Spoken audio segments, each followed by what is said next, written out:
Donc bonjour, bienvenue à toutes les Carroyennes et les Carroyens. Je vais commencer par excuser Muriel Jourda, Yves Blenven et Simon Usna, nos sénateurs, Paul Molac, notre député et conseiller régional, qui ne peuvent être présents avec nous aujourd'hui. Merci Rosen, conseillère départementale et maire de Serran, Rosen Guégan, Gaëlle Berthevas, première vice-présidente d'Oustave-Océan de Communauté et maire de Saint-Abraham, d'être parmi nous, ainsi que plusieurs vice-présidentes et vice-présidents. Bienvenue à mes collègues maires, adjoints et conseillers municipaux, représentant les différentes communes voisines. Bienvenue aux différents représentants des institutions et administrations, des associations, mais aussi à tous les acteurs du monde professionnel, agriculteurs, artisans, commerçants, indépendants et professions libérales, entrepreneurs en général. Je tiens également à remercier mes collègues du conseil municipal d'être à mes côtés pour vous accueillir, excusant ceux qui n'ont pas pu se libérer. Je tiens aussi à remercier les agents municipaux, toujours présents et qui font en sorte d'assurer la réussite de nos différentes manifestations comme celle-ci. Pour commencer, et c'est l'essentiel, avec un petit moment de convivialité après, je tiens avec l'ensemble des élus de la commune, ainsi que les agents municipaux, à vous souhaiter à toutes et tous nos meilleurs vœux pour 2025, tant sur le plan personnel que dans vos différents projets et objectifs, et surtout, le tout avec une excellente santé. Et je peux vous dire, je sais de quoi je parle aujourd'hui. Mon intervention l'an dernier avait démarré par la crise inflationniste, qui ne laissait pas présager d'une situation financière très stable. Malheureusement, nous y sommes. Que dire aujourd'hui? À ce jour, nous n'avons pas de budget 2025, et donc les différentes aides de l'État sont pour le moment suspendues jusqu'à ce vote. Le département a voté lui aussi la suspension des soutiens aux communes via le PST, le programme de solidarité territoriale. Il est donc plus que difficile de se projeter dans ces circonstances. La preuve, la crise industrielle qui semble pointer, et j'ai forcément une pensée aujourd'hui pour les salariés et les familles d'Entremont qui vivent dans nos villages et qui se questionnent désormais sur leur avenir. Mais le plus urgent n'est pas là. En effet, trop de discours aujourd'hui se focalisent sur les finances.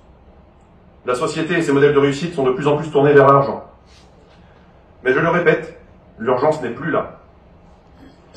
D'ailleurs, pour revenir à Entremont, le groupe Sodial argumente le démantèlement de l'usine non sur sa rentabilité, mais par une situation géographique pénalisante, car sa proximité avec un cours d'eau fait peser un risque environnemental d'inondation et de manque d'eau en cas de sécheresse. Donc, la rentabilité aujourd'hui, la valorisation d'une entreprise, le besoin de cette entreprise pour vivre, pour grandir, eh bien c'est comme pour nous en fait. C'est son environnement, notre bonne vieille terre. Celle sur laquelle nous vivons. Sans elle, il n'y aura plus grand-chose. Alors effectivement, les plus riches aujourd'hui rêvent d'explorer l'espace, de trouver un ailleurs pour déplacer les peuples, mais pensons peut-être à préserver là où nous sommes. Arrêtons la surconsommation et focalisons-nous sur nos réels besoins fondamentaux. En 2024, la hausse des températures sur la planète a dépassé pour la toute première fois le seuil de 1,5 degrés Celsius, en plus par rapport à l'ère pré-industrielle. La température mondiale moyenne a dépassé les 15 degrés, ce qui fait de l'année 2024 la plus chaude jamais enregistrée. Du fait des événements climatiques, tout cela aura forcément, à plus ou moins long terme, un impact sur une activité essentielle qu'est le monde agricole, qui connaît toujours de grosses difficultés, et notamment du fait de la gestion de l'eau, et bientôt de l'eau potable.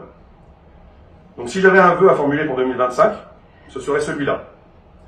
Limitons les comportements individualistes, reprenons conscience de l'importance de faire société, du bien-être de son prochain, faisons un réel bilan de nos besoins, de nos futures priorités, et axons nos actions sur l'entraide et le vivre ensemble, afin d'envisager plus sereinement l'avenir.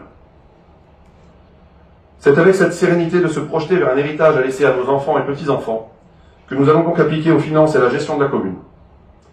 Tant que nous pouvons équilibrer les budgets, attraper les quelques subventions qui nous permettent de les réaliser, nous éviterons dans la mesure du possible de recourir à l'impôt, car le coût de la vie augmente pour tout le monde. Mais nous avons aussi des investissements lourds à prévoir pour répondre aux enjeux nationaux et locaux, comme la difficulté à se loger au pays, et notamment pour démarrer les travaux de reconstruction du Lion d'Or. Il sera donc nécessaire de recourir à l'emprunt, peut-être plus que prévu, si l'État n'est pas au rendez-vous, mais nous avons soldé 3 prêts ces 4 dernières années, ce qui permet de libérer des capacités d'endettement. Nous ne souhaitons donc pas augmenter la fiscalité. Donc c'est bon, vous pouvez respirer. Ainsi, l'équation est simple. Si nous n'allons pas chercher des recettes supplémentaires, il faut donc limiter les dépenses et aller chercher des économies. Avoir d'autres projets dimensionnés sera donc compliqué, et nous allons certainement nous diriger vers une année prudente et concevoir le prochain budget 2025 en axant nos actions sur le quotidien. Privilégier le curatif et estimer le préventif pour fixer les dépenses obligatoires en fonction des recettes garanties. Donc les recettes garanties, c'est nos impôts. Le but est bien de préserver un cadre de vie agréable pour le plus grand nombre, en faisant en sorte de dépenser le moins possible. Certains le savent déjà. Qui me demandent des sous. Je ne vais pas vous noyer de chiffres. Vous retrouverez l'analyse des comptes administratifs dans le bulletin, puisque 2024 n'est pas terminé comptablement. Nous sommes en train de le finaliser, mais cela prend aussi du temps. Alors, et le compte administratif et le bulletin. Mais je ne désespère pas que vous l'ayez fin du mois dans votre boîte aux lettres. Cet exercice est en chronophage. Il va arriver, mais je vous demande un peu d'indulgence. Donc comme on n'en fait plus qu'un par an, de toute façon, même s'il arrive en février, vous aurez tout le reste de l'année pour le lire. Je vais inviter Rosen à prendre la parole pour le département.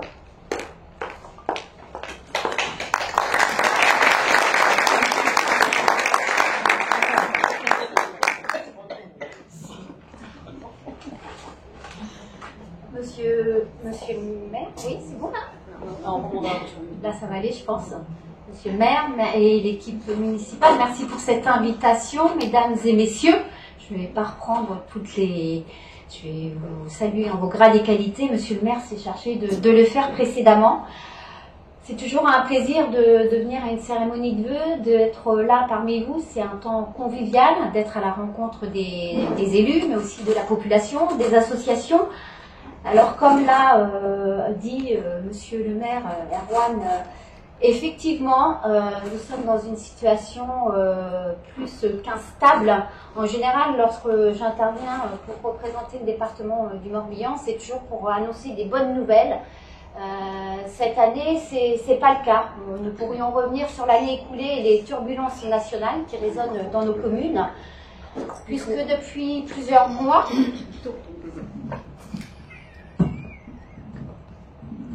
Matériel vétuste, on ne va pas remplacer. Comme je disais, depuis plusieurs mois, nous faisons face à une telle incertitude qu'il n'est pas facile d'aborder cette nouvelle année avec sérénité. Le statu quo n'est pas une option, car les prévisions, les choix budgétaires au niveau national risquent d'avoir un impact majeur sur nos collectivités.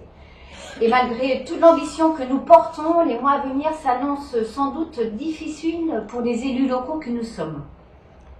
Mais pourtant, restons positifs.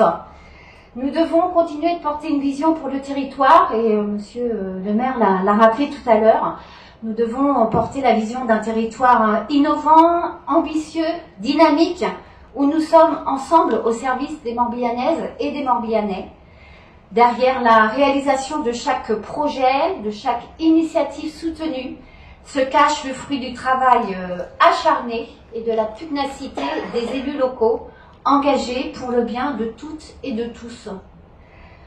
Et vous le savez, Erwan l'a évoqué tout à l'heure, l'Assemblée départementale a dû faire des choix difficiles lors de sa dernière session budgétaire au mois de décembre dernier. J'irais même jusqu'à dire des choix douloureux. Nous avons voté la suspension des aides volontaristes qui nous permettaient d'accompagner les communes depuis des années. Donc les aides volontaristes, c'était tout ce qui était, par exemple, le programme de solidarité territoriale, les aides pour la voirie hors agglomération. C'est tout ce qui faisait l'ADN de la solidarité territoriale morbihanaise et c'était une spécificité nationale. Mais au jour d'aujourd'hui, elle n'est plus soutenable au regard des prévisions financières pour 2025. C'est avec beaucoup de regrets que nous suspendons ces aides. C'est une décision qui s'inscrit dans une démarche de responsabilité et également dans une démarche de préservation de notre capacité à maintenir les dépenses d'investissement dans les compétences qui sont propres au département. On a cette nécessité aujourd'hui de nous concentrer sur nos compétences et de les exercer le plus efficacement possible. Après, en ce qui concerne les aides au territoire, s'il arrivait retour à meilleure fortune d'ici la fin de l'année, c'est bien qu'une suspension, donc on serait à même de les réactiver. Mais au jour d'aujourd'hui, je serais plutôt de nature pessimiste. Pour autant, le département du Morbihan reste pleinement mobilisé pour remplir les missions qui sont les siennes et qui sont essentielles pour les personnes les plus fragiles. Ainsi, les moyens seront renforcés, par exemple, pour améliorer la qualité des services d'aide à domicile. On a une population vieillissante et il est important qu'on intervienne en la matière. Également, dans le développement des solutions d'accueil pour les personnes âgées, en EHPAD, en petite unité de vie ou encore faire la promotion de l'habitat inclusif. Toutes ces priorités ainsi que la rénovation des établissements médico-sociaux demeurent au cœur de nos actions. Le département continue donc d'investir massivement en faveur des politiques sociales. Par politique sociale, on entend toutes les politiques qui ont trait aux personnes âgées, aux personnes en situation de handicap, mais ça concerne aussi tout le domaine de l'insertion et puis un autre domaine très important, tout ce qui concerne l'enfance et la famille. Donc on va continuer à investir massivement cette année. En 2025, ça représente 433 millions d'euros.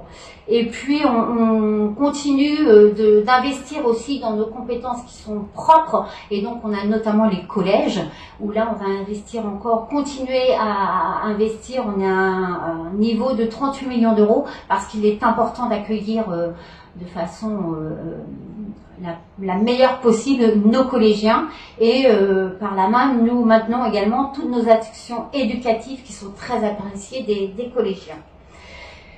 Mais au-delà de ces chiffres, il est essentiel de souligner, de rappeler que ce sont avant tout les besoins et les attentes de nos concitoyens, de nos concitoyennes qui guident nos actions.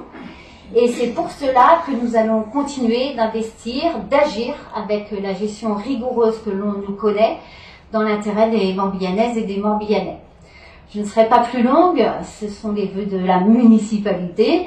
Je vous remercie pour votre accueil et c'est avec cette confiance et avec toute cette détermination que je vous souhaite en mon nom et également au nom du président du département, David Lapartien, une année riche de réussite et d'opportunités, tous mes meilleurs vœux de santé, puisque c'est très important aussi, et une belle et heureuse année 2025 à toutes et à tous. Je vous remercie.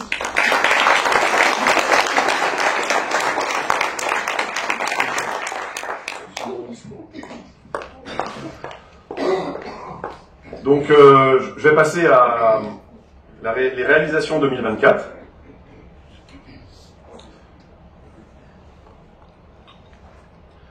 Donc dans l'année, ça avait commencé par la projection du diaporama Carreau Rome à pied, puisque Geneviève, je ne sais pas si elle est là, Cécile elle est là, donc a parcouru en 90 jours 2604 km.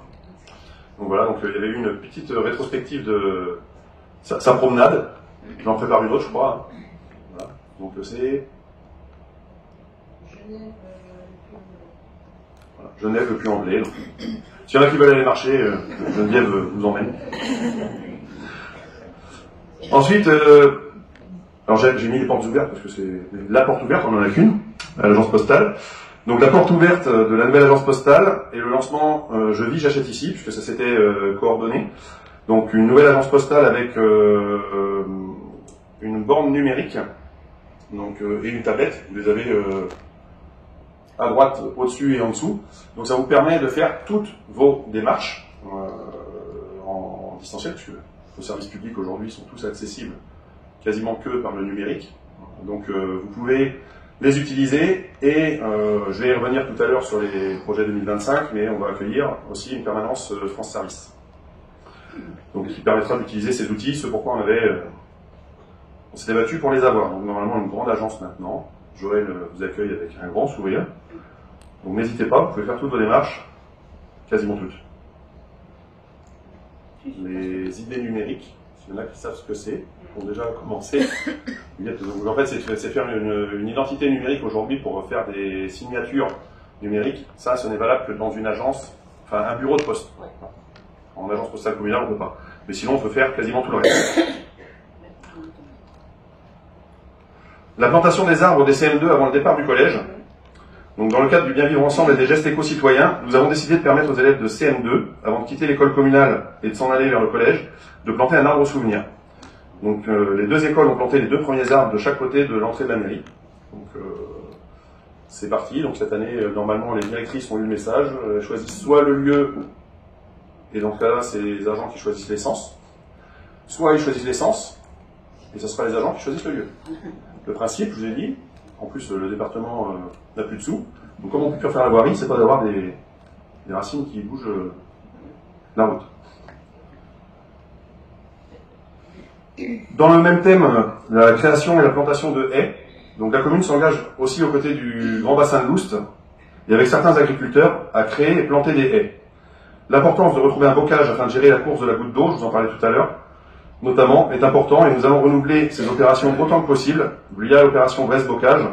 Donc si les exploitants sont intéressés, n'hésitez pas à revenir vers nous, on démarre le programme, donc si vous avez des parcelles à planter, prenez contact avec la mairie et on fera le recensement. La démolition du lion dehors. Enfin, donc c'était une urgence l'an dernier, il était temps car, vous voyez sur la première photo, c'est la seule qu'on a.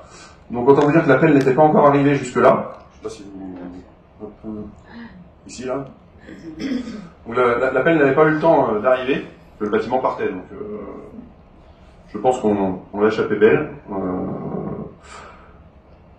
Donc petite anecdote, l'entrepreneur en photo en bas à droite est pris au même endroit où il était lors du dernier mariage de la salle, dont il était disjockey. Je crois que c'était ton mariage, Marie-Nick. Donc voilà, comme quoi...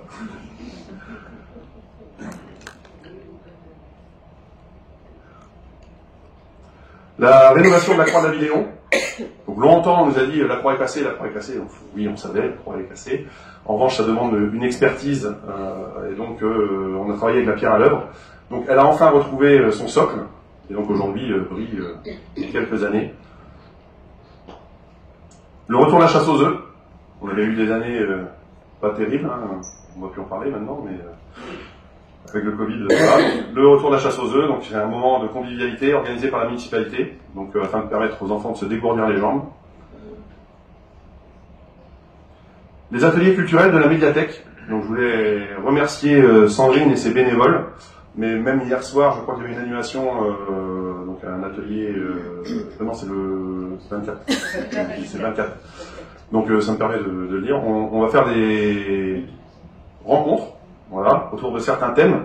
Donc le 24, il y aura une rencontre exclusivement féminine, désolé messieurs, vous pourrez aller au bar. Voilà. Donc sur le thème de la ménopause, donc vous comprenez pourquoi. Donc en fait, je remercie vraiment Sandrine et ses bénévoles parce que c'est plein d'ateliers tout au long de l'année. Il y a les mercredis pour les enfants, il y a tout un tas de choses. Donc je tenais à préciser que la médiathèque municipale, pas l'autre. Quand on a des nouveaux arrivants, ils nous disent j'étais à la médiathèque, c'était fermé. Oui, mais la médiathèque là-bas, c'est la départementale. La municipale, elle est ici. Donc la médiathèque municipale est accessible sur inscription, mais est gratuite. Voilà. Donc n'hésitez surtout pas à vous inscrire, voire même à proposer votre aide. De plus, il existe au niveau du jardin partagé, donc une boîte à livres qui est complémentaire, qui avait été offerte l'an dernier par Famille Loisirs, et donc qui évolue régulièrement et qui est très fréquentée. Puisque même nos Saint-Cyriens viennent...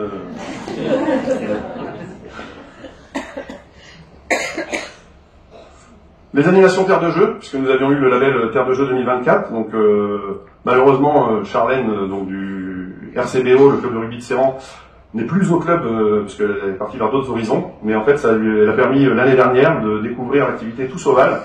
Donc rassurez-vous, pour vos enfants, c'est pas du rugby en tant que tel, c'est une initiation au rugby sans contact, voilà. Et donc, normalement, on a un nouveau salarié qui est arrivé au club de rugby de Serran, qui a pris contact avec les directrices aussi, il me semble. Donc ça pourra être renouvelé cette année. Même sur les plus terres de jeu, on continue.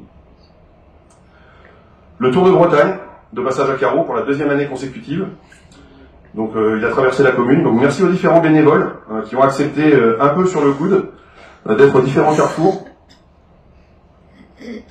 J'ai donné ma personne parce que sans vélo, mais avec le gilet jaune, j'ai pu être meilleur grimpeur. L'accueil des nouveaux arrivants. Donc tous les 1er mai, nous avons mis en place l'accueil des nouveaux arrivants, à qui nous offrons un brin de muguet en pot à planter. Du fait de la météo capricieuse cette année, on n'a pas pu mettre en place le pique-nique derrière, mais ce n'est que partie remise, donc pensez-y, si vous faites rien le 1er mai, on fait le pique-nique communal au stade, planche à palais, ballon, ceux qui veulent. Voilà. Le 8 mai, donc moment de souvenir important du sacrifice de nombreux Bretons. C'est important d'associer les enfants, mais aussi nos soldats, au partage de ces moments très riches en échanges. Donc, vous avez 2 belles générations de soldats. L'inauguration de la box fit et les aménagements PMR. Donc l'inclusion est aujourd'hui une nécessité. Et nous avons travaillé l'aménagement de la nouvelle agence postale donc dans ce sens. Nous avons voulu aussi aller plus loin en installant le chaussée-doux, mais aussi les possibilités innovantes de stationnement avec des places handi-longues. Donc c'est pour se garer avec des fourgons en sortie arrière. C'est-à-dire qu'aujourd'hui vous avez 3 places sur la commune, une au stade, une à la salle polyvalente, qui est juste à la sortie ici sur le chemin, et une à la mairie, où en fait un fourgon peut s'installer et les gens peuvent sortir par l'arrière. Donc on n'en trouve pas beaucoup, on en a 3 à Carreau. Et vous voyez que notre ancienne prof de sport s'est dépensée et a prouvé que le matériel était adéquat, avant qu'Enora ne coupe le ruban de ses aménagements. Donc cet agrès, vous l'avez au milieu là, donc c'est une box fit, alors on peut aller jusqu'à 14 personnes dessus simultanément. Alors je pense qu'il y a des réglementations. Moi je crois que j'ai pas le droit d'y aller. Mais tout seul.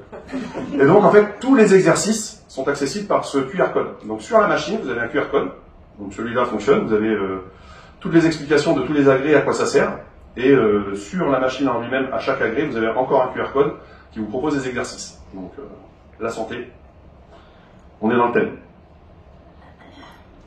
Nos porteurs de flammes olympiques, donc pareil, dans le label Terre de Jeu, bravo à eux. Donc on a eu 2 habitants de la commune, donc Enora comme sportif de haut niveau, et Vincent Caello, qui a été premier relayeur dans la Manche. Donc ils ont eu la chance de porter la flamme, donc je voulais vous faire partager des photos. La fête de la Bretagne, donc 2e édition de la fête de la Bretagne. La première édition qui était dans cette salle était porteuse, alors on a décidé de la délocaliser au gymnase. On a eu chaud, on a eu peur, on s'est dit le gymnase, est-ce que ça va pas être trop grand? Et ben c'est quelques 600 personnes qui sont venues danser. Donc une belle réussite, un accès gratuit à notre culture bretonne et la participation à tous les niveaux de gens de la commune pour organiser, promener, divertir les personnes de passage. Parce qu'il n'y avait pas que le Fest-Noz, il y avait un concert dans l'église, il y avait une randonnée chantée. Donc merci à tous les bénévoles qui nous ont aidés et accompagnés. Merci à Caro Missariac, association sportive aussi, qui a tenu la buvette et qui nous ont permis du coup, je pense, d'avoir une petite recette supplémentaire. Donc comme ça, en fait, ils travaillent, ils ont des sous, ça nous évite des subventions. C'est pas mal, c'est vertueux. Donc si les bénévoles, on renouvelle, hein, donc si les bénévoles veulent venir cette année, vous êtes les bienvenus. La matinée citoyenne, donc on en fait 2 par an. Ça c'est le petit nettoyage de printemps. Donc je tenais à rappeler qu'on n'avait que 2 agents techniques sur la commune, pour 1200 habitants environ, 3800 hectares. Donc l'entretien de la commune, c'est du bien commun. C'est aussi une histoire d'entraide et de bénévoles, là aussi. Donc on a régulièrement 35-40 personnes à peu près à chaque matinée. C'est agréable.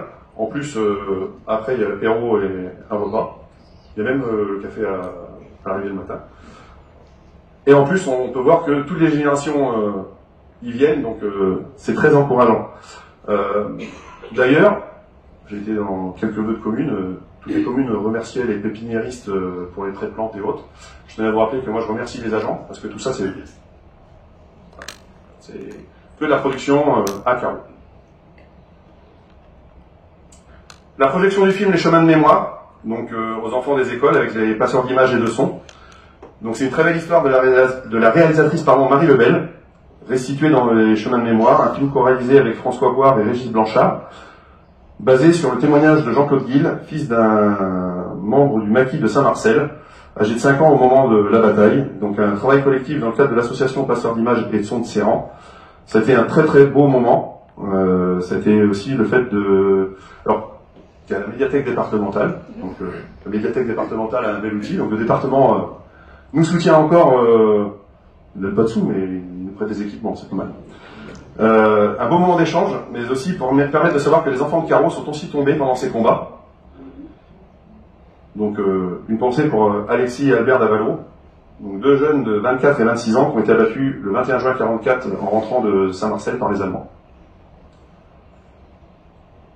Donc la commune s'est associée du coup aux 80 ans de la bataille de Saint-Marcel. Un beau moment. La fête de la musique. Donc dans la continuité de la fête de la Bretagne, la fête de la musique, c'est l'occasion de lancer un appel à la population. Si certains ont des talents, on recommence cette année. Donc plutôt que de faire venir des groupes ou autres, vous pouvez aussi nous envoyer ce que vous savez faire. On regarde, et puis pourquoi pas faire une programmation de jeunes, moins jeunes, de carreaux, et animer cette fête de la musique devant, en général tout le temps devant le central, pour que tout le monde travaille.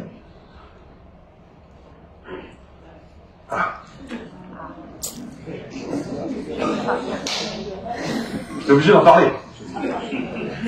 C'est pas de ma faute, c'est les événements 2024. Donc la mise en place du nouveau système de collecte des ordures ménagères. Alors vous attendiez à ce que je critique? Oui, je critiquais tout à l'heure. On va parler de la communauté de communes. Mais c'était le système d'hier. Donc moi, je ne sais pas si c'est le système d'ordures ménagères qu'il faut changer, ou si c'est le comportement des gens, en fait, tout simplement. Donc c'est pas nouveau, l'ancien système n'était pas plus respecté, donc moi j'invite toutes les personnes, parce qu'on lit les réseaux sociaux et autres, donc j'invite toutes les personnes, moi, qui ont des solutions à proposer, qui sont capables de faire des études, de chiffrer, pour qu'on fasse des économies tous. Vous avez les vœux de la communauté de communes, le samedi 25, c'est les vœux de la population. Vous pouvez rencontrer les services, vous pouvez aller échanger avec les élus. Donc plutôt que de le faire à travers les réseaux sociaux, de se cacher derrière des pseudonymes et autres, c'est l'occasion. Et donc profitez-en. La création d'une nouvelle ère de... J'ai gagné tout. Non, c'était marrant le principe. Création d'une nouvelle ère de repos à Patouillet. Donc afin d'agrémenter le parcours des 5 fontaines, mais aussi de permettre de partir d'ailleurs, puisque le circuit démarre officiellement au cimetière, mais des gens nous disent, c'est dommage, en fait, des fois on est allaitant, on ne peut pas se garer. Donc les agents ont réalisé cet aménagement entièrement en régie. C'est-à-dire qu'il n'y a pas eu de cabinet d'études, il n'y a pas eu d'architecte, il n'y a pas eu... voilà. On s'est réunis avec Jacques, les agents, on a regardé ce qui était possible de faire, et puis alors ils vont très très vite. Parce qu'on s'est vu le vendredi, je crois, après-midi, et le lundi ils avaient attaqué, donc on n'était pas au courant. Ça a été quelques discussions, mais voilà. Au lieu d'un devis de sable, j'avais une facture. Enfin, mais comme quoi, les agents peuvent et savent travailler vite, et on les remercie parce qu'aujourd'hui, c'est très très apprécié. On a des retours réguliers, et donc j'en voulais en profiter aussi pour remercier Guillaume pour son renfort estival, qui a été très apprécié, et il n'est pas oublié. Ses collègues me rappellent assez souvent, ils en est que 2. Oui. Mais je vous ai dit quelque chose avant, on n'a plus de sous. Donc on y travaille, mais effectivement, même au niveau de la population, les gens ont vu qu'à 3, ils étaient soudés et réalisaient de belles choses, donc c'est des choses auxquelles on réfléchit. Le troc de graines et les portes ouvertes des services techniques. Donc chaque automne, c'est-à-dire au lieu de le faire au printemps, on a vu avec les services techniques, chaque automne, les services techniques vous ouvrent leurs portes afin de vous faire visiter et comprendre la politique communale dans le cadre de la gestion différenciée des espaces, mais c'est aussi l'occasion de venir faire des échanges avec eux ou entre habitants. Donc la qualité de vie des espaces est directement liée à l'investissement de ceux qui les entretiennent. Voilà. Donc vous voyez qu'ils se mettent en 4 pour vous accueillir. Et en plus, depuis, on a aussi autorisé un de nos agents à travailler, parce que ça fait partie aussi de la qualité de vie et de l'investissement. Donc vous voyez qu'on a un gardien en haut à droite. Bizarrement, depuis, la cuve à fioul n'est plus visitée.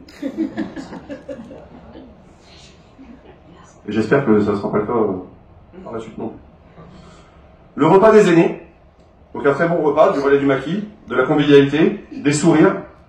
Et cette année, 110 convives. Alors, qu'est-ce qu'on doit y voir? Est-ce que il y a de plus en plus de gens qui veulent venir y participer?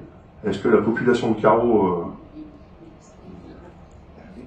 Mais, je pense que c'était un moment agréable. Quand je vois certaines têtes, là, vous êtes amusés, Pauline? C'est bien. La matinée citoyenne d'automne, donc le balayage d'automne, et le don d'une grénothèque. Donc vous l'aviez tout à l'heure en première diapo sur l'affiche des vœux. Donc vous aviez le panneau de la grénothèque. Donc l'association Famille Loisirs qui s'était éteinte malheureusement, parce que des associations se créent, d'autres s'éteignent, mais ça leur permet de faire un don à la commune. Donc ils ont financé la grénothèque qui a été réalisée par Dominique. Il est là aussi, je crois que j'ai vu. Bonjour Dominique. Entièrement réalisé par Dominique Puot, comme la boîte à livres l'année précédente. Donc c'est des outils. Elle est aujourd'hui la grénothèque à côté de l'agence postale. C'est pas forcément un endroit adéquat en termes de protection. On va réfléchir à peut-être la mettre ailleurs, peut-être la rapprocher de la boîte à livres à côté du jardin partagé. En fait, pour qu'elle soit d'une plus accessible, protégée. Parce que malgré les soins apportés par Dominique, les couches de résine et autres, la laisser en plein air, c'est pas forcément évident. Donc merci.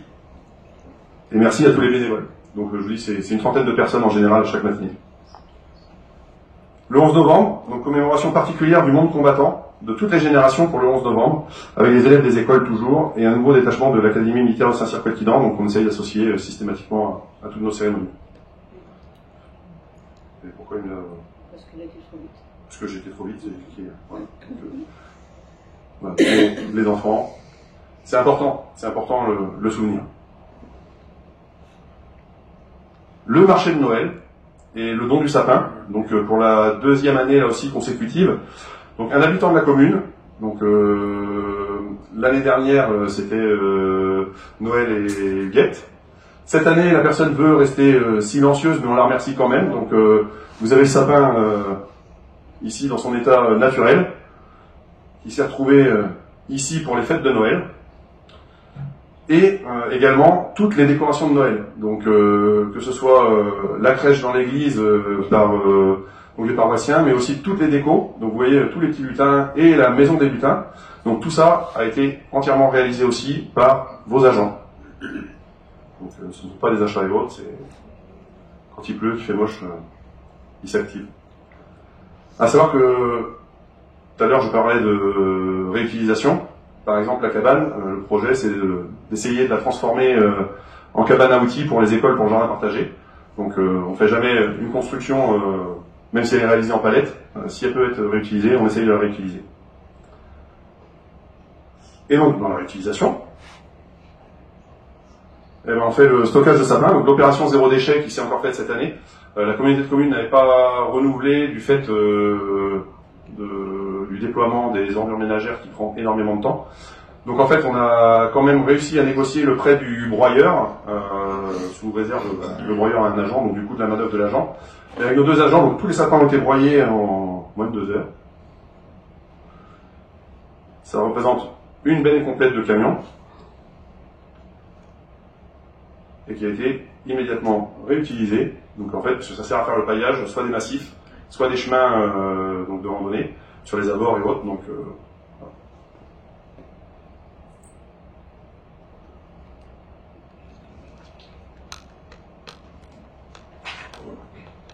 Les projets 2025, je regarde si j'ai rien dit. Donc les projets 2025, le premier projet, alors ça fait longtemps qu'on voulait le faire, on l'avait envisagé dans les documents de campagne. On a demandé à essayer d'avoir des référents par village, donc des habitants de la commune, dans les villages, qui soient référents pour faire le lien avec la commune et autres. C'est pas simple. Donc du coup, on s'est dit, s'ils veulent pas venir, on va y aller. Voilà. Donc on va lancer les apéros village, donc avec des places de l'apéro. Donc c'est tu viens prendre un verre, on échange au grand air. Donc j'ai rencontré mon homologue, le maire de Lagajal, normalement, présent. On a un maire dans chaque village, enfin un doyen. Donc normalement, le plus grand village après le bourg, c'est Lagajal. Donc on devrait démarrer incessamment sous peu par Lagajal et aller rencontrer les habitants. Donc le principe, c'est un garage suffisamment grand, une grange, peu importe. On amène les tables, les chaises, l'apéro. Donc à faire. En gros, on s'invite quoi. Mais on ramène tout.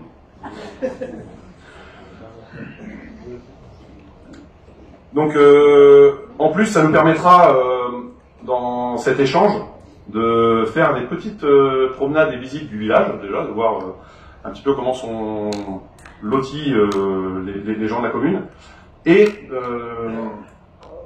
de faire le tour des jardins. Alors, on est une fleur, ville et village fleuri.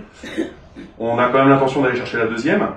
Et ville et village fleuri, c'est bien vivre ensemble. C'est pas que le fleurissement, c'est du bien-être et autres. Et c'est pas que le bourg. Donc, du coup, lors de ces petites promenades, on pourra aller à la rencontre des jardins ouverts sur le public, parce que le principe, c'est aussi de voir les gens qui fonctionnent un petit peu comme l'esprit de la commune. C'est-à-dire que nous, aujourd'hui, tout est zéro phyto.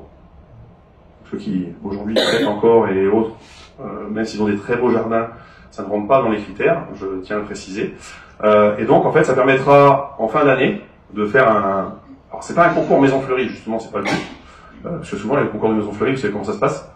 Celui qui gagne, il y a un prix, un bon d'achat, il achète des fleurs. Et donc, l'année d'après, il gagne. Et il achète des fleurs.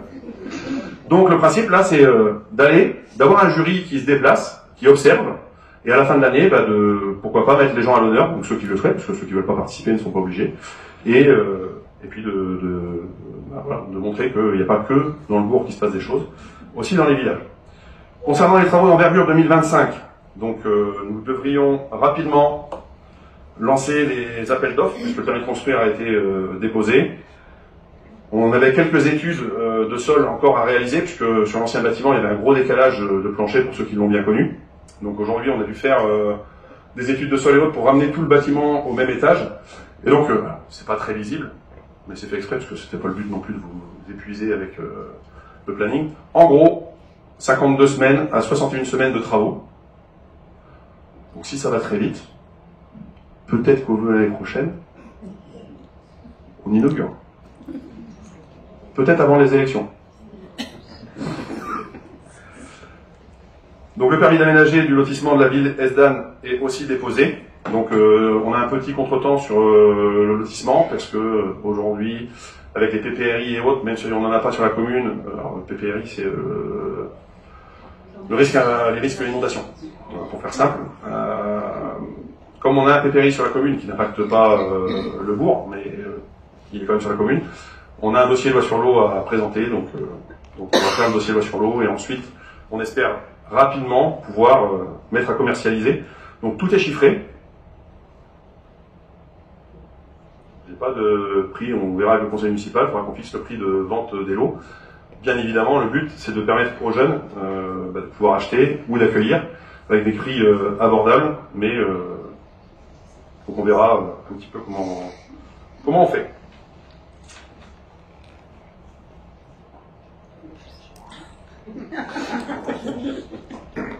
On recherche. Donc, afin de continuer d'équiper les services techniques, parce que vous avez dû voir le gros camion circuler dans la commune, normalement, en plus, maintenant, il a ses autocollants, donc ils ne peuvent plus s'en servir le week-end.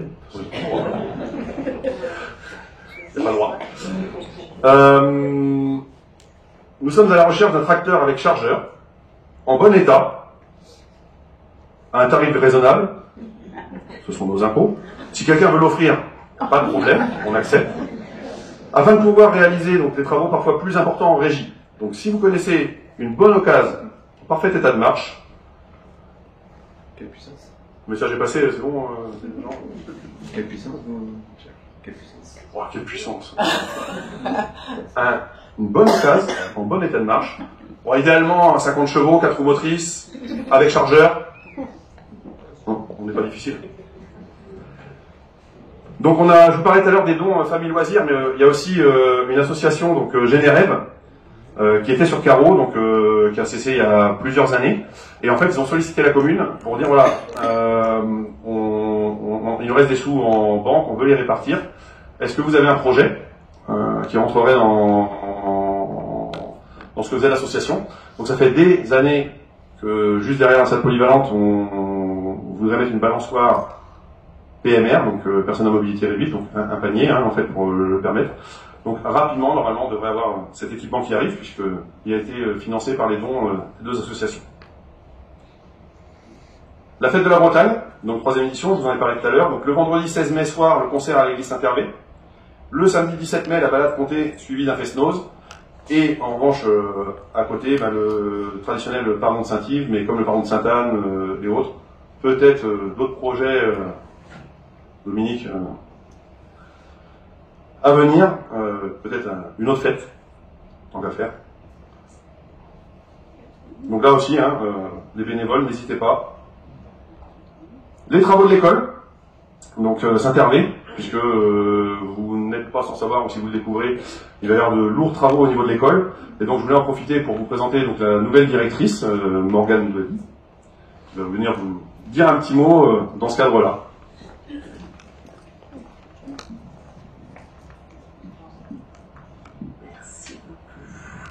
Je ne sais pas si tout le monde m'entend bien.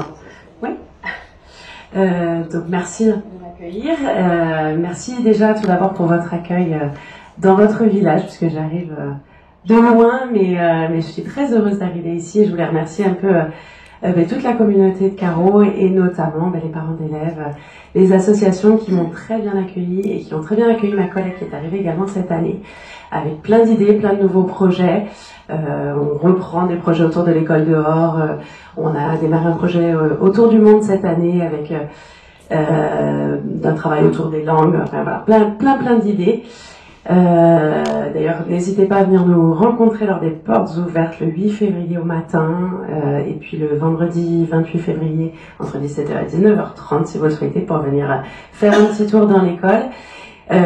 Qui sera donc en plein changement puisque, comme l'a dit Monsieur le maire, on prépare de gros travaux puisque le bâtiment du patronage et le bâtiment le plus ancien de l'école vont être détruits malheureusement parce que je sais que beaucoup de gens de Carreau sont très attachés notamment au patronage et à ces deux bâtiments.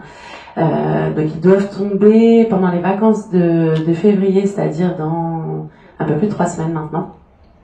Donc on vous propose ce jour-là, le matin de nos portes ouvertes, à midi un petit pot pour venir dire au revoir à ces bâtiments, un petit apéritif. Vous êtes tous les bienvenus pour marquer un peu le coup. Et puis voilà, comme je disais, je sais à quel point les gens sont attachés à cette institution qui était le patronage et au bâtiment qui appartenait à l'école.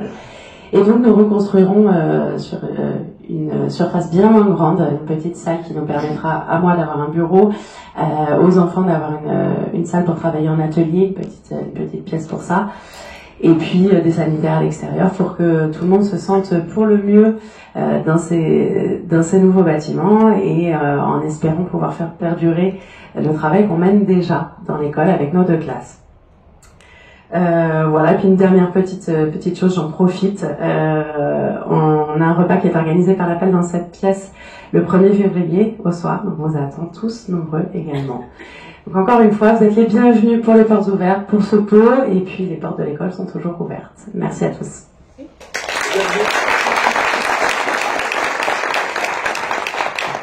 Ouais, elle dit qu'elle vient de loin parce que c'est aussi un pays de rugby. Ils n'ont pas les bonnes couleurs. Je suis morbihannaise quand même. Hein. Quand même, voilà. Oui, mais bon. Il paraît que j'ai pris l'accent du sud, mais je suis morbihannaise.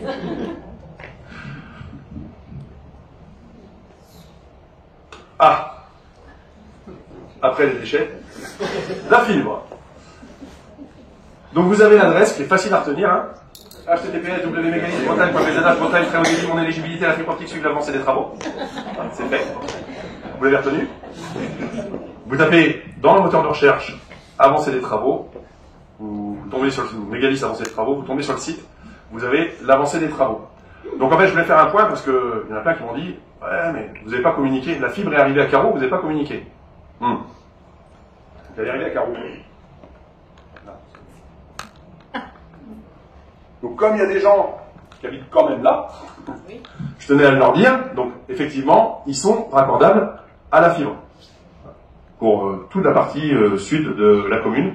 En revanche, pourquoi j'interviens aussi sur la fibre aujourd'hui, c'est que normalement, on devrait avoir 2 armoires qui vont être implantées dans le courant de l'année. Ne vous énervez pas, c'est juste les armoires. La fibre, c'est bien 2026. Voilà. Mais ça me permet de faire le lien avec la communauté de communes. Donc, beaucoup le savent, hein, même si je suis loin de partager donc, toute la politique mise en place à la communauté de communes, les landes, le système de collecte des ordures ménagères, le goudronnage de la voie verte, la non-remise à plat d'impact financier, recours systématique au recrutement ou à des cabinets lors de projets. Pour autant, nous faisons partie intégrante de cette collectivité. Et nous nous devons d'apporter ce que nous pouvons faire, et c'est dans ce sens que je crois au développement de la commune, notamment dans l'aspect tourisme, car oui, nous avons une vraie qualité de vie à faire valoir sur notre territoire et sur la commune. Un patrimoine conséquent à valoriser, dont nous participons à tout ce qui apporte quelque chose à la population, comme, je vous disais, les permanences France Service. Nous avons également accepté de participer au financement du déficit de la piscine, car elle reste utile à nos enfants pour apprendre à nager. Donc je reviens sur Morbihan-Vert.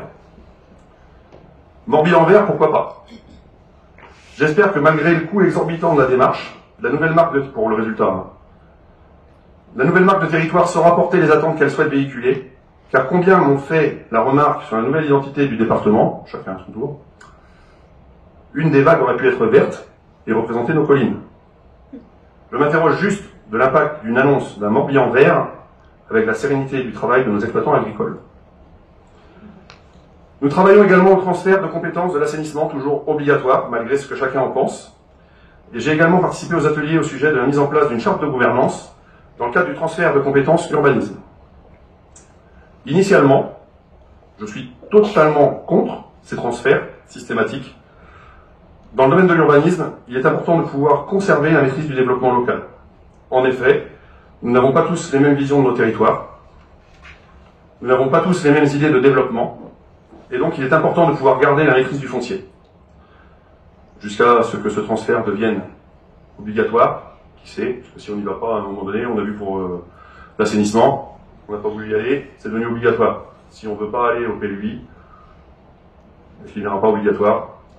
En tout état de cause, moi aujourd'hui, j'écoute et j'observe, mais c'est le Conseil qui restera souverain. Quand je vois le temps que nous mettons à statuer sur les problématiques de transfert de charges et d'attribution de compensation, je me dis que nous n'irons jamais au pacte financier qui a déjà refusé sur la mandature précédente. On nous parle de solidarité quand il faut payer, mais qu'en est-il de la solidarité des recettes des parcs d'activité par exemple, et la répartition solidaire de ces dernières dans les calculs de compensation? Nous arrivons dans la dernière année pleine de ce mandat. Celui-ci devrait pourtant être le vrai premier mandat de Gustave Roussillon de communauté, puisque le précédent était à moitié CCVOL, moitié OBC. Nous ne l'aurons ni vu passer, et pas même arriver. Les distensions sont toujours les mêmes. Quelle honte y aurait-il, des fois, à opérer un demi-tour lorsqu'on s'est trompé de route?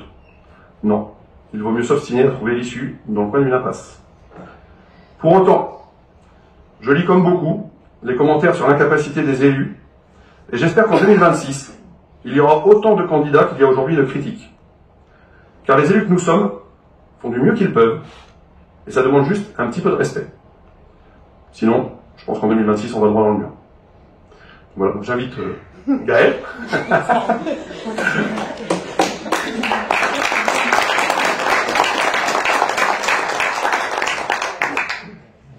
Merci beaucoup, Erwan. Bonjour à toutes et tous. J'ai grand plaisir à être à Carreau ce soir puisque c'est la première fois de ce mandat. Ce matin, voilà. Ce soir, ce sera chez moi. Oui, c'est la première fois. J'étais venue plusieurs fois au mandat précédent. J'avais pas eu l'occasion. Vous savez que toutes les cérémonies des vœux sont très concentrées. Donc j'essaye de faire toutes les communes, mais là ça y est, je crois que j'aurais fait quasiment toutes les communes du territoire de Loust à Brocéliande communauté. Donc j'ai beaucoup de plaisir à être à Carreau ce matin. Je vous adresse tous nos meilleurs vœux au nom de Jean-Luc Bléaire, excusé ce matin, au nom de la communauté de communes, du conseil communautaire. On vous souhaite une très belle année 2025, pleine de moments de joie, de bonheur et surtout une bonne santé. On aura grand plaisir aussi à vous accueillir, et tu l'as évoqué Erwan tout à l'heure. La communauté de communes organise une cérémonie des vœux. Alors c'est surtout une porte ouverte du siège administratif de la communauté de communes à Malais 3, samedi prochain, donc à partir de 10h30 et jusqu'à 13h. Vous pourrez circuler librement dans l'ensemble du bâtiment et découvrir les services, puisque les agents seront présents, les élus aussi, pour répondre, comme l'a dit Erwan, à vos interrogations. Ça permet d'avoir des éléments de compréhension sur certaines politiques publiques qui sont menées par Delouste-Brocéliande Communauté, et aussi l'occasion de découvrir l'extension du siège administratif qui a été réalisée au cours de l'année 2024, et le déménagement a eu lieu en fin d'année. Une extension notamment pour gagner un peu en salle de réunion, mais aussi et surtout pour accueillir différents services extérieurs à Delouste-Brocéliande Communauté, puisqu'on accueille désormais les services du pays de Pluermel, que j'ai l'honneur de présider. Donc le pays sur une échelle plus vaste, puisqu'on est sur le territoire de Delouste-Brocéliande Communauté et Pluermel Communauté, et qui exerce des missions qui ne peuvent être exercées par les communautés de communes, puisqu'elles nécessitent d'être sur un territoire plus large, c'est-à-dire qu'il faut pour ces missions-là être sur un territoire de plus de 50 000 habitants. Donc le pays de Pluermel est désormais accueilli à OBC, auparavant à Pluermel, mais le loyer était excessivement cher, et dans le cadre d'une réorganisation et des recherches d'économie, du coup OBC avait proposé d'accueillir les services. Donc on y retrouve le service d'aménagement qui porte le SCOT, qui est le document supra au-dessus des cartes communales et des PLU, qui est un incontournable. On retrouve également le contrat local de santé, donc qui est un programme d'action en matière de santé, de façon à réduire les inégalités sociales et territoriales en matière de santé, avec des actions notamment de prévention en santé et en santé mentale également. Il y a aussi l'accueil de l'espace autonomie santé Est-Morbihan, que vous connaissez probablement. C'est une équipe de 20 personnes qui vont chez les personnes qui ont besoin d'accompagnement pour les orienter vers leur démarche. Donc très souvent les personnes âgées ou les personnes désormais aussi en situation de handicap. Aujourd'hui c'est sous forme associative, mais hébergées également donc dans les locaux. Et dans cette extension, il y a aussi un petit amphithéâtre qui servira pour les instances de la communauté de communes, mais qui sera également ouvert à l'extérieur, à la fois pour les associations ou les entreprises. Donc n'hésitez pas à vous renseigner auprès de la communauté de communes. Donc on aura plaisir à vous retrouver samedi prochain. Donc Delouste-Brocéliande Communauté poursuit son travail avec des enjeux majeurs, des défis à relever, et tu en as évoqué certains. Dans un contexte d'instabilité politique inédit, un contexte de crise financière nationale, dont nous allons mesurer les effets à la fois dans nos communes, mais aussi bien évidemment à la communauté de communes, avec une baisse de nos recettes de fonctionnement, mais aussi une baisse sur les aides publiques à l'investissement. Donc ce contexte nous invite, on n'a pas attendu ce contexte, mais malgré tout nous invite à faire preuve de grande prudence, de rigueur, mais aussi de rechercher des économies. Nous avons mis en place un contrôle de gestion pour avoir une analyse précise de l'ensemble des coûts de nos services, avec cet objectif de réduction des coûts.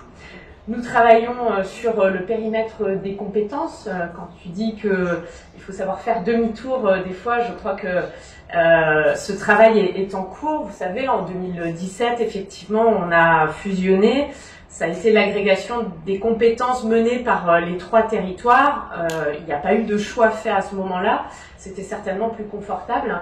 Mais aujourd'hui, effectivement, les compétences sont nombreuses. En plus, nous sommes une communauté de communes tournée vers des services aux familles, des services culturels et touristiques qui sont des services qui coûtent.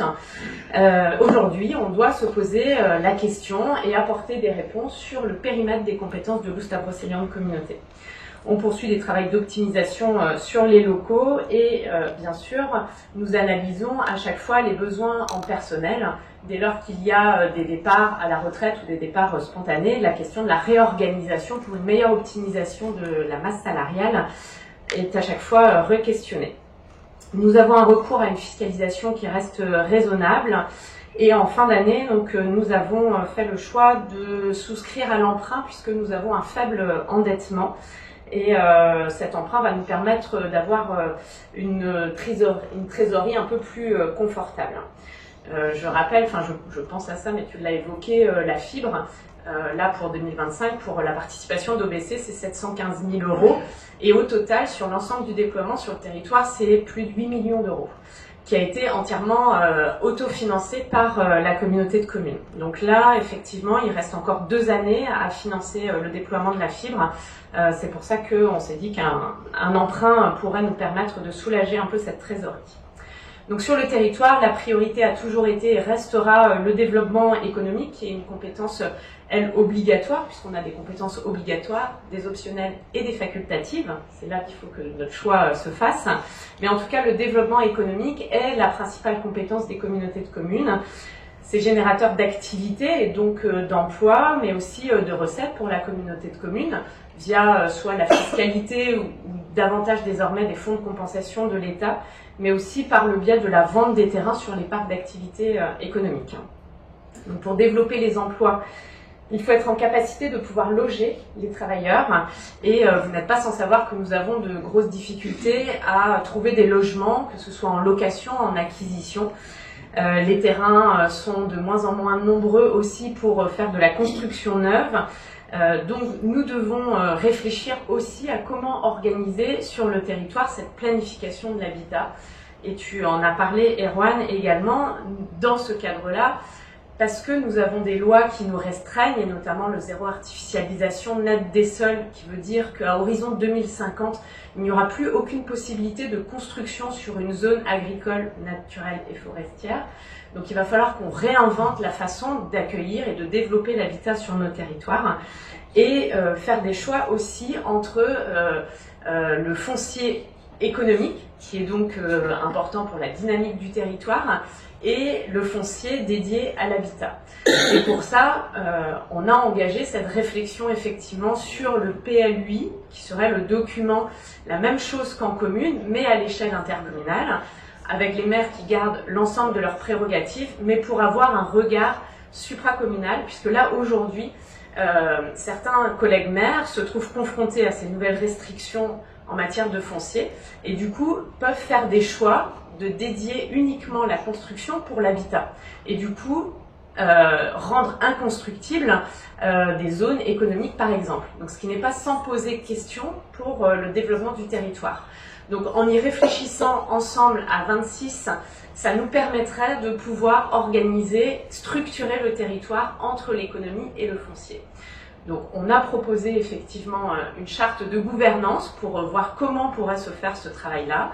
On travaille actuellement sur les éléments financiers, puisqu'il faudrait, parce qu'aujourd'hui c'est une charge financière à la charge des communes. S'il y avait transfert à la communauté de communes, ce serait une charge à la communauté de communes, mais il y aurait forcément un transfert de charge. Et juste dire, Erwan, que c'est déjà une compétence obligatoire, le PLUI. Sauf que le législateur avait donné la possibilité de s'y opposer. Mais c'est une compétence obligatoire et à chaque début de mandat, la question se pose auprès des communes. Et en 2020, effectivement, il y avait eu cette minorité de blocage et le transfert ne s'est pas fait. Mais pour autant, est-ce qu'il faut toujours attendre qu'on nous mette un peu le couteau sous la gorge? On a souhaité anticiper. Le transfert se fera peut-être ou pas, mais en tout cas, dès lors qu'il deviendra obligatoire sans cette possibilité de minorité de blocage, je veux dire qu'on sera prêt. Donc c'est pas un travail qui est vain, même s'il a coûté effectivement à peu près 5 000 €. Je sais que tu es très attentif à ce qu'on peut dépenser dans les accompagnements qu'on peut solliciter à la communauté de communes. Nous avons aussi des dispositifs d'aide à la rénovation, donc, parce que c'est effectivement un axe pour pouvoir accueillir de nouveaux habitants. Il faut aider les rénovations qui coûtent globalement plutôt très cher. Donc n'hésitez pas là aussi à vous renseigner. Les travailleurs, en tout cas, que nous souhaitons accueillir des familles. Nous avons nombre de services à la population en matière de petite enfance et d'enfance. C'est indispensable. Nous avons aussi, pour l'épanouissement de chacun, différents services culturels et touristiques, puisque le tourisme fait aussi partie de l'économie. Mais ce sont globalement les 26 communes qui, par leur attractivité, contribuent au développement de la communauté de communes. Et on voit toutes les cérémonies des vœux que l'on peut faire, toutes les initiatives qui sont portées par les élus municipaux. On ne peut que saluer. C'est ce territoire-là qui fait que nous sommes sur un territoire qu'on appelle désormais Morbihan-Vert. Voilà, une marque d'attractivité pour fédérer, puisque effectivement il y a le littoral. Alors nous ne sommes pas les seuls à être dans le vert du Morbihan, mais nous avons été les premiers en fait à poser une marque sur ce territoire, donc soyons-en fiers et développons-la, et merci Erwan d'y avoir fait référence. Juste vous dire, tu as évoqué France Service. Je sais pourquoi vous évoquez. France Service, juste quelques chiffres, et je salue la vice-présidente Christelle Marcy qui s'occupe du domaine social. Il y a un véritable engouement et donc une vraie nécessité pour ces maisons France Service, avec 3 maisons France Service, Guerre, Serran et Lagacilly, et des permanences, donc Caro va également en bénéficier. Juste à titre d'information, en 2022, il y avait 2100 personnes venues franchir la porte des maisons France Service, et en 2024, c'est 6500. Voilà, donc on voit, mais comme le disait Erwan, effectivement, toutes les démarches aujourd'hui se font via Internet, et c'est pas simple, et même des fois, quand vous souhaitez avoir un interlocuteur, c'est difficile. Donc les agents communautaires, en fait, sont formés, ont des contacts privilégiés aussi pour l'ensemble de ces administrations, donc n'hésitez pas à y aller. Là, on a été encouragés, là aussi, par l'État pour... là où eux se sont désengagés, à restructurer les territoires pour compenser en fait leur désengagement. Aujourd'hui, on a un accompagnement financier de l'État pour développer ces maisons France Service, mais comme à chaque fois, et c'est à chaque fois le même scénario, on ne sait pas combien de temps cet accompagnement financier durera, et se posera la question après, quand il n'y en aura plus d'accompagnement de l'État, est-ce qu'on fait marche arrière ou pas? Et c'est difficile de faire marche arrière quand on a un service qui donne pleinement satisfaction sur les territoires. Donc la question se pose, pour anticiper, de mettre à contribution effectivement les communes pour une part, puisque c'est un service qui sert à l'ensemble des habitants. Voilà, le sujet en tout cas est posé sur la table. En matière d'environnement, tu l'as dit aussi, l'assainissement collectif, on s'est préparé à ce transfert obligatoire au 1er janvier 2026. Sauf que le Premier ministre Barnier avait dit qu'il souhaitait assouplir, puis nous avons changé de Premier ministre, et le Premier ministre Bayrou n'en a absolument pas parlé dans son discours de politique générale. Donc nous sommes un peu dans le flou. C'est vrai que plusieurs maires ne sont pas favorables à ce transfert. Donc voilà, on va voir. En tout cas, on devrait être prêt si le transfert obligatoire est maintenu. Je ne sais pas si je parle des déchets, puisque tu en as parlé. La commune de Carreau, au même titre que Saint-Abraham, Missiriac et Lisieux, faisait partie du premier groupe de communes test pour déployer ce nouveau système de collecte. Alors, c'est normal, il y a toujours de la résistance au changement. C'est pas un système qui donne pleinement satisfaction. Il y a des avantages, des inconvénients à chaque système. Il faut rappeler qu'il est issu quand même d'un compromis qu'on peut appeler un compromis politique entre 2 territoires qui étaient entièrement satisfaits de leur mode de collecte. Pour autant, nous avions obligation d'harmoniser. Nous avons plusieurs réglementations nationales et européennes qui nous contraignent à faire évoluer notre mode de collecte. Et puis, bien sûr, notre engagement pour l'environnement. Donc ce choix a été fait, à part, effectivement, alors en plus nous sommes passés dans les premières communes. Il y a forcément des ajustements à apporter, et puis la commune de Carreau est très vaste, donc il y a des ajustements à apporter. On a en plus des dysfonctionnements avec le fournisseur des conteneurs et les tambours et les systèmes de cartes. Donc bon, voilà, on essaye de régler tout ça, mais globalement, quand même, il faut en parler de façon résolument positive. Et dès lors qu'il y a des soucis, et comme le fait Erwan, il faut les remonter à la communauté de communes. Le service déchets de la communauté de communes est vraiment très réactif. Donc c'est ensemble qu'on va réussir. De toute façon, le choix, il est fait. il est en train de se déployer. Donc voilà, il faut ensemble qu'on puisse maximiser en tout cas ce système de collecte. Nos habitudes quotidiennes, elles ont un impact sur la qualité, sur la quantité de nos poubelles. Donc on souhaite changer les pratiques et pour ça on parle des 5 R que je vais vous donner. Refusons les objets à usage unique, réduisons en ne consommant que le nécessaire, réutilisons en achetant d'occasion ou en réparant, recyclons les objets ou toute matière qui est valorisable et rendons à la terre en compostant. L'objectif est bien de réduire notre quantité de poubelles. Sur l'année 2024, chaque habitant a produit 173 kg de déchets. Sur ces 173 kg, les 3/4 auraient dû être triés. Voilà, donc on a encore des efforts à faire pour réduire l'ensemble des coûts. Et pour être honnête, c'est pas parce que nous allons faire à nouveau ce travail que nous allons retrouver une redevance ordures ménagères qui reviendra à celle que nous payions il y a 10 ans. Le contexte budgétaire n'est plus du tout les mêmes. Les aides que nous percevions de l'État pour la valorisation des matières n'existent plus. Nous sommes taxés de plus en plus, donc nous ne reviendrons pas. Le but, c'est vraiment d'essayer de contenir l'augmentation. Voilà. Donc il y aura encore pour 2024 une augmentation qui a été votée par le Conseil communautaire en fin d'année dernière. Là aussi, je vous invite à vous rapprocher de la communauté de communes. On va aussi communiquer pour avoir l'ensemble du détail de ces augmentations. Mais voilà, c'est pas un plaisir, mais en tout cas, la redevance ordures ménagères sera en fonction du coût du service.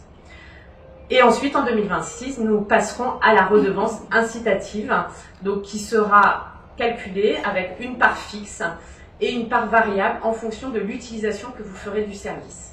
Et juste rappeler que ce que vous payez, ce n'est pas uniquement pour le ramassage de vos poubelles. C'est un service entier qu'on finance. Ça comprend les déchetteries, ça comprend le ramassage, le tri et le traitement que l'on fait des déchets.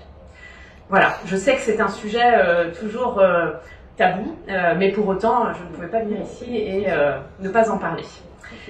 Voilà, donc nous sommes, je pense, et nous pensons tous, un beau territoire. Nous devons valoriser ses atouts, mieux l'identifier, mieux le repérer.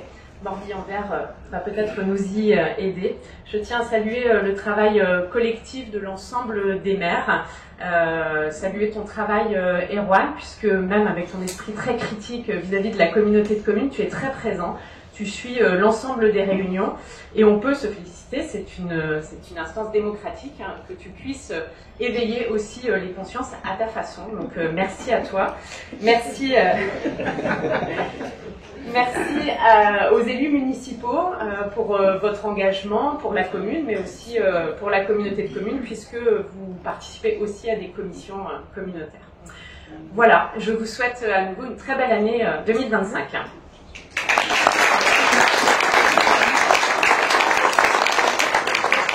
Merci Gaël. Effectivement, je dis ce que je pense et je pense ce que je dis. Donc ça. Moment agréable. Elles sont assises depuis longtemps, elles se disent les discours, c'est bon. Donc une commune et son activité, ce sont aussi les professionnels et je tiens à remercier l'ensemble des personnes de la commune qui entreprennent et créent de l'emploi, permettent d'avoir une activité économique. Merci pour leur dynamisme, mais également à nos commerçants qui permettent de conserver des lieux d'échange et de convivialité. Donc comme je disais, la cérémonie des vœux, c'est aussi l'occasion de mettre à l'honneur des personnes de la commune qui ont su mettre en avant leur qualité dans l'accomplissement d'actes exceptionnels. Et donc, année de JO, nous ne pouvions pas passer à côté des résultats sportifs. Et donc je tenais à féliciter Maëlène et les U13, donc, qui ont été championnes du Morbihan 2024. Donc elles peuvent venir et vous pouvez les applaudir. Avec aussi, alors U15 aujourd'hui, hein, parce que c'était U13 l'année dernière, U15 aujourd'hui, mais il y avait aussi, donc dans les U15 et donc U18, elles ont toutes participé, enfin 8 d'entre elles ont participé au final national. Si je passe pas... Donc, elles ont été sélectionnées donc, pour les équipes départementales, dont les coachs étaient Lucie Pauillac pour les U15 et Maëlène Rougier pour les U13, et ont disputé donc, des finales nationales à côté d'Aron en 77, et donc on finit aussi en haut du classement. Donc,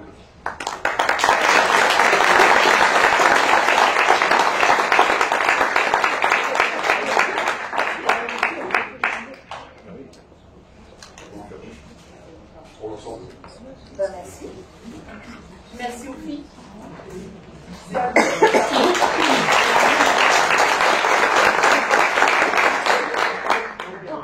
Allez, un petit mot. Au moins sur les entraînements et autres, tant qu'à faire. On est ravis d'avoir des jeunes dynamiques, volontaires, avec un soutien de tout le monde, les sponsors, les mairies, les encadrants du club Caro-Missiriac, voilà. Et n'hésitez pas à venir les encourager et surtout tous les jeunes qui ont envie de faire du sport et plus particulièrement du basket, de retrouver une bonne ambiance dans une équipe, un sport collectif pour s'entraider, être ensemble sur le terrain, bah, dites-leur qu'on peut ouvrir d'autres équipes à Caro. Merci. S'ils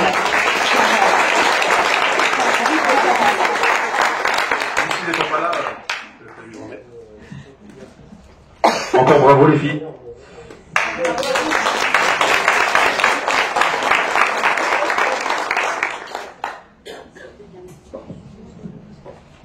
Au nom de Caro-Missiriac, je suis fière de toutes les équipes des filles qui jouent depuis très longtemps. Je suis fière également de notre association avec Missiriac, qui maintenant date de quelques années, qui permet aux filles de faire du basket et aux garçons de faire du foot en tout cas.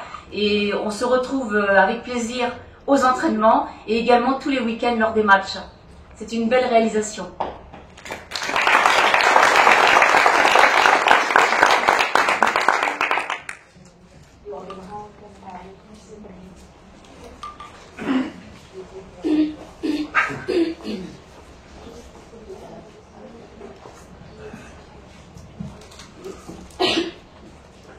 Je voulais aussi profiter donc de la cérémonie des vœux pour remercier nos agents. Car vous n'êtes pas sans savoir qu'il y a plein de mouvements politiques et autres, que des fois le mot fonctionnaire peut être assimilé à... Hein, j'ai un peu à dire le mot, mais voilà. Et bien, contrairement à ce qui peut être raconté dans les médias sur la fonction publique et l'absentéisme, eh bien cette année à Caro, le total des arrêts de travail de l'ensemble des agents représente 0 jour.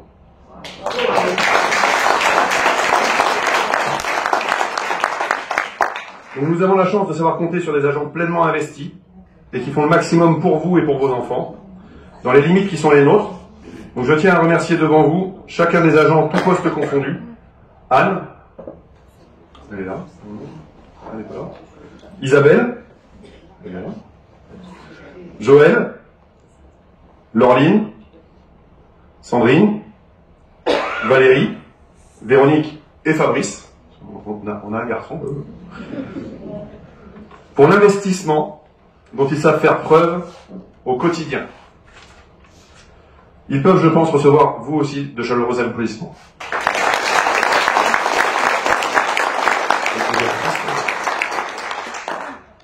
Et Béatrice, elle est à la retraite maintenant.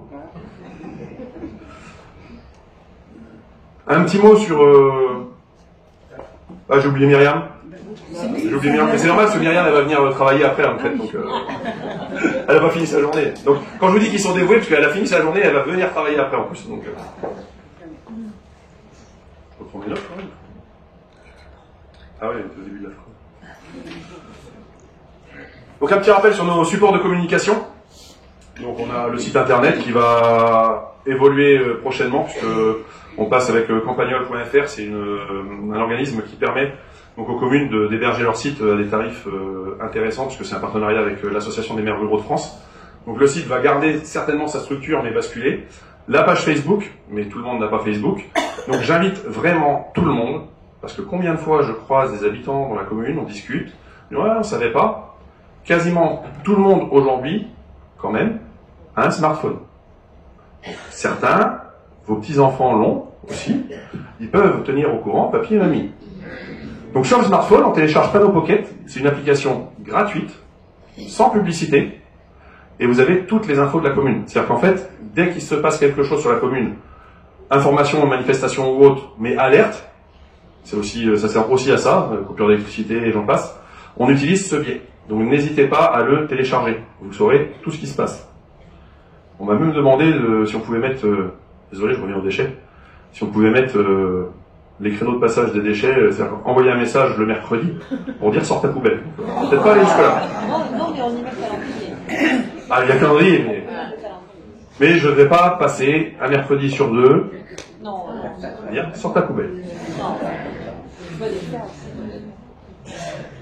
Enfin, pour conclure, parce que ces vœux ont été assez longs, il me reste encore à souhaiter à chacun d'entre vous, et du fond du cœur, une année 2025 faite de santé avant tout, de joie, de plaisir, de partage, pour que chacun puisse trouver une part de bonheur en profitant de la qualité de vie en milieu rural et en proximité avec la nature. Un dernier petit message, mais qui a toute son importance, c'est le souhait de l'équipe municipale. Pour 2025, faisons ensemble pour Carreau. Donc, avant le verre de l'amitié et les toasts préparés par notre traiteur de Carreau, comme on n'en a pas sur les conseillers municipaux, ils sont dévoués pour vous aussi. Profitez des toasts, mais après, on partage quand même aussi la galette. Donc, une galette de chez Michael Claudic, donc ceux qui connaissent normalement apprécieront, donc partez pas trop vite pour ceux qui veulent la galette. Et donc je vous laisse sur une petite surprise des enfants de l'école Le Prévert, qui avec les infos du Pays Gallo ont réalisé une petite vidéo, et qui semblent avoir compris mon message du début des vœux.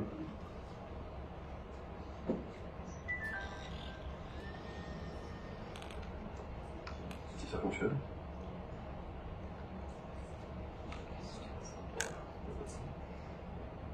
Alors, il y a du sens. Monsieur le Président, c'est le climat bonal, au milieu de la campagne, le Prévert chatoyant.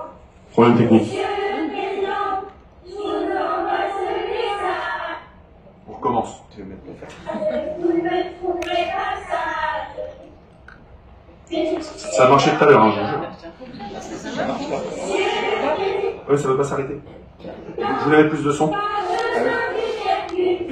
Mais j'irai droit au but. Nous n'avons plus le temps. Attendez. Dans La page de nos outils de communication. Autant que l'assistant technique.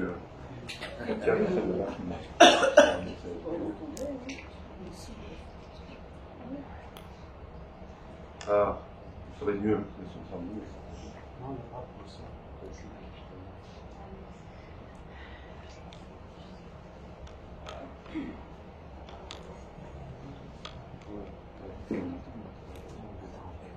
Monsieur le Président, c'est le climat bonal, au milieu de la campagne, le Prévert chatoyant. Monsieur le Président, je vous envoie ce message, vous ne me trouverez pas sage, mais je vous sais bienveillant. Monsieur le Président, pas besoin d'une percute, mais j'irai droit au but. Nous n'avons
Alors s'il écoute encore un peu...